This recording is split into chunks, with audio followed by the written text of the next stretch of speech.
not a pro. He's an entertainer. And he's good at it. And he knows how to make money doing it. It's a fair play to him. We've got nothing against him at all. Just don't call yourself a professional fighter, because you're not. You know what I mean? You're just a performing clown, as they say. So I'm going to just play a little bit of devil's advocate with this one. If you got offered, I'm going to chuck a figure in there, £30 million to fight Jake Paul in whatever capacity, would you do that? Mate, I'd fight Mike Tyson in his prime for 30 million, because he just, you duck a couple of shots and then your leg would go and then that'd be it, the game over. Of course I would. I mean, it wouldn't take that much to fight Jake Paul. It wouldn't take 30 million. If a fight with Jake Paul like genuinely transpired and somehow he thought to himself, yeah, I'll take Froch on, which he never ever would, because it'd be ridiculous. I might be 45 years old, but any retired professional world champion that keeps himself in good shape would have no problem at all just absolutely playing with Jake Paul. It'd be like a mismatch. I don't even think you'd probably have to train a little bit for it, just to get the lungs and the heart filled up with a bit of air. Get yourself so you can do you got to at least be able to do 2 minutes of one round, haven't you? You ain't got to worry about doing 2 or 3 rounds, but you do need to be able to throw at least 10 punches. So I'll get myself in the 10 punch state and then, yeah, I'd take the fight. But it ain't gonna happen. And those are the words of Carl the Cobra Froch as he casually, calmly calls Jake Paul an entertaining clown. Not a real boxer, haven't ever proved to beat any boxers.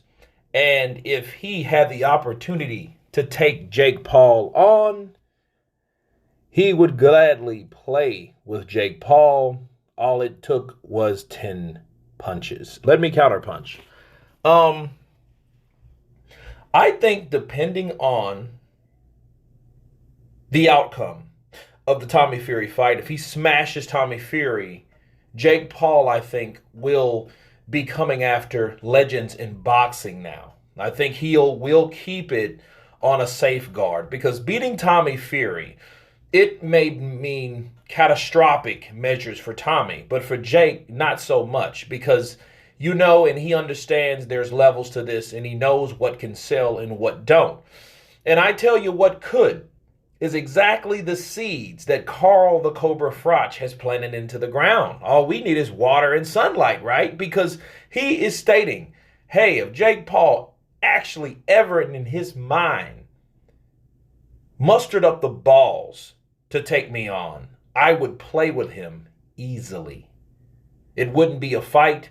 Any former professional champion like himself that keeps himself in shape could do the same thing. Even he mentioned Mike Tyson, that he would fight him for 30 million, because that's, shout out to Kugan Cassius for doing the interview. Asked him, hey, would you fight him for 30 million? He said, of course, I'll fight him for less than that.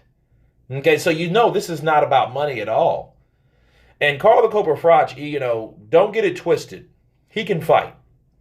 And looking at guys like Sugar Ray Leonard, legends in the game that can still go blow to blow. Julio Cesar Chavez Sr., those type of guys that could hit the bag and make you say, wow, look at that. You know, very impressive being the age that they are.